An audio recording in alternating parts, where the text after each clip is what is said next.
Alors, ce matin, j'ai la chance de m'entretenir avec deux auteurs qui ont contribué au numéro spécial que je co-dirige avec Joël Thibault pour la Revue canadienne des langues vivantes, numéro spécial qui porte sur le français en milieu minoritaire.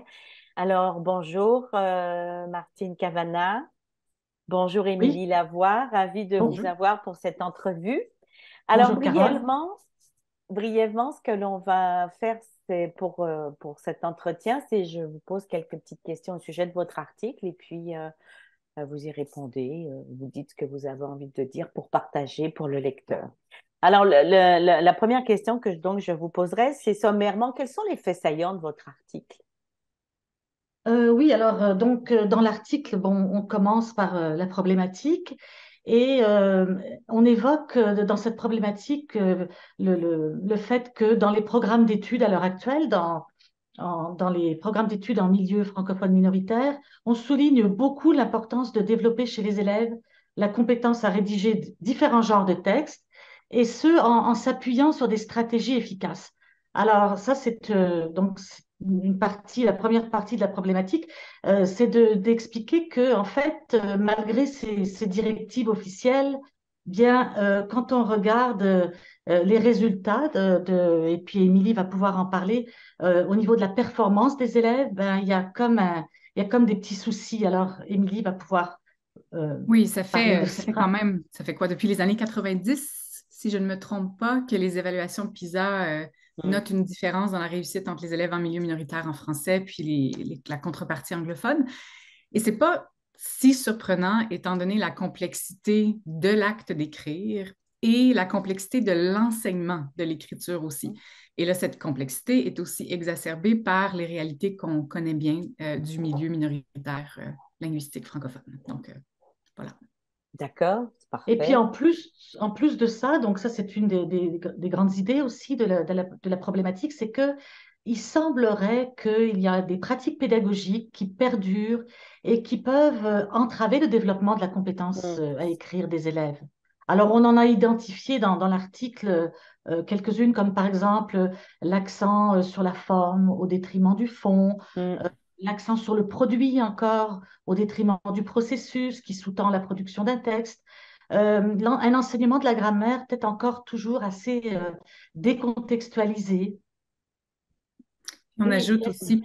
Ah, vas-y, Carole. non, non. Non, non, mais ça rejoint en fait ma deuxième question qui était ce qui vous amène en fait à vous intéresser à un tel sujet. Je pense que c'est très riche ce que vous dites. Puis, Émilie, si vous voulez compléter, il n'y a pas de problème, allez-y. Oui, Oui, ben vas-y. en fait, une quatrième pratique qui est notable maintenant, c'est une pratique que moi j'ai vécue et que j'ai sentie comme élève en Ontario quand j'étais au secondaire. Et donc, cette pratique, c'est d'oublier, de tenir compte des répertoires et des identités plurielles, hybrides, complexes des élèves qui sont dans nos salles de classe en milieu minoritaire. Maintenant, on le sait, c'est beaucoup moins hétérogène qu'avant. Et quand j'étais, moi, au secondaire, j'ai eu la chance d'être considérée comme une élève forte, si on peut dire, en cours de français. J'étais habile, j'étais labile. Et pourtant, dans certains genres textuels, je me retrouvais avec beaucoup de commentaires en marge, Mhm. en rouge, en me disant c'est pas comme ça qu'on fait ça, ou c'est trop fleuri, bon, des marques stylistiques inappropriées. Et ça a perduré aussi en lettres françaises à l'université. Et en fait, ce n'est qu'en rencontrant Martine, et qui pourra vous expliquer son parcours, mais ce n'est qu'en rencontrant Martine que j'ai pris conscience que certaines de ces marques rouges de correction en marge étaient dues à une incompréhension culturelle dans la forme et dans le style de ma manière d'écrire, particulièrement les textes argumentatifs, parce que j'écrivais dans une tradition de débat arabe, étant donné que ma famille est biculturelle. Et donc, j'écrivais des arguments comme une arabe, mais on me lisait pas comme une arabe. Ouais, c'est Donc, ça. c'est mon expérience qui m'a menée à m'intéresser à cet aspect culturel de l'écriture et qui s'emboîte bien dans l'expérience et les recherches de Martine. Mhm. Je pense que c'est extrêmement pertinent ce que vous venez d'amener, Émilie. Moi, j'ai vécu la même chose étant française. La façon d'argumenter est différente de ce qu'on peut Mhm. vivre, entre autres, dans la francophonie québécoise notamment. Et c'est vrai que c'est important de tenir compte de ça parce que les pratiques discursives, on les développe au sein de la famille, hein. Donc, Oui. d'autres ajouts, Martine, ou Ben, moi, j'étais toujours dans la première question par rapport à l'article. Donc, je ne sais pas, Oui. là, donc, on a présenté la problématique et puis, donc, après la présentation de la problématique, on expose les notions, si vous voulez, qui sont à la base du modèle, finalement, qu'on a construit. Alors, ces notions, elles viennent de différents champs théoriques, comme par exemple la linguistique textuelle, qui nous Mm, a informés sur le concept de cohérence et de genre, mm, l'expertise rédactionnelle, nous a donné des pistes intéressantes par rapport au processus et aux stratégies d'écriture, et puis des travaux aussi sur l'intervention pédagogique qui nous ont inspiré, qui nous ont donné des idées par rapport aux pratiques gagnantes. Alors, ces champs théoriques, ils ont guidé le choix d'un certain nombre de composantes. Hein, quand on construit un modèle, ben, un modèle pédagogique, un modèle didactique, c'est fait de composantes qui résultent de choix mm, qu'on fait, des choix éclairés en étudiant, en faisant des lectures. Et puis, les composantes, il faut les agencer. Hein, alors, parce que, donc, c'est les agencer dans un seul et même modèle, en gardant à l'esprit toujours que le but, c'est de favoriser chez les élèves la construction mm. graduelle des connaissances et des compétences nécessaires pour écrire un texte cohérent. Donc ça, il y a toute une partie dans l'article qui détaille Mhm. justement les notions qui sous-tendent le modèle. Et puis, ensuite, pour synthétiser toutes les notions sous-jacentes, on termine l'article, donc c'est en guise de conclusion, en partageant 10 recommandations à l'intention des enseignants qui souhaiteraient mettre en place ce modèle pédagogique dans leur classe. Très intéressant. Donc, comme je disais, ce qui vous amène à vous intéresser à ce sujet-là, je pense que vous en avez déjà énormément parlé. Si vous n'avez pas d'autres choses à ajouter, j'irai davantage. Oui, ok, Oui? moi je pourrais ajouter quelque chose Allez-y, allez-y, Martine, je vous en Oui, prie. par rapport à mes expériences, donc pour moi, Émilie a parlé de ses expériences en tant qu'étudiante, et moi, c'est plutôt mes expériences en tant qu'enseignante, donc il y a très longtemps, au début de ma carrière dans une école francophone en Alberta. Donc là, j'étais confrontée, je sortais du programme en éducation, et puis j'ai fait ce constat des difficultés de mes élèves. Et je trouvais que les élèves avaient beaucoup de difficultés en écriture. Ils écrivaient des textes décousus. Vous savez, ce qu'on appelle des textes coq à l'âne, c'est-à-dire Mm, contenant beaucoup de répétitions inutiles, beaucoup d'idées implicites. Les mhm, idées étaient mal organisées. Il y avait des problèmes de pertinence, d'information, etc. Et moi, je me sentais impuissante un peu par rapport à tout ça. Et j'ai dû faire face à mon incapacité finalement à répondre aux besoins des élèves. Donc, j'ai cherché des solutions en faisant des lectures sur les différents concepts dont j'ai parlé tout à l'heure.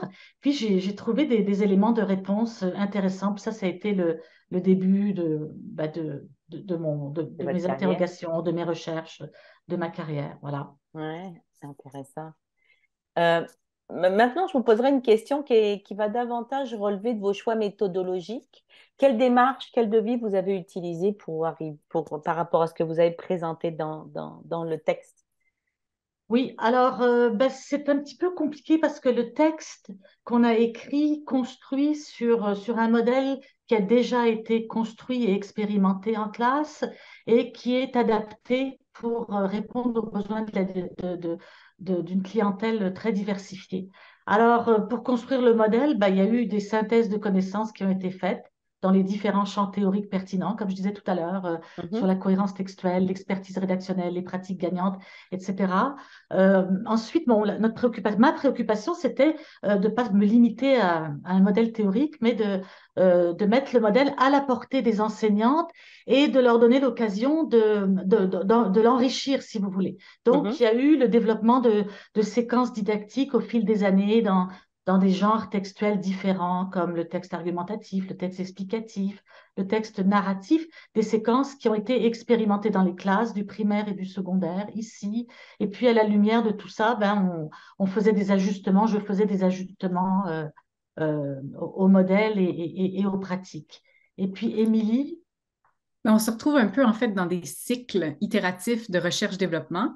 Et donc, il y a eu 20 ans de cycles itératifs de mhm, recherche-développement. Puis là, on est dans un nouveau cycle parce que le modèle de Martine puisait déjà dans des fondements théoriques qui mettaient en place une espèce de cadre qui concorde bien avec les manières de faire et les visées de la pédagogie culturellement durable. Mhm. Donc là, on ajoute un cycle spécifique à l'intégration des concepts et des pratiques de pédagogie culturellement durable dans le modèle.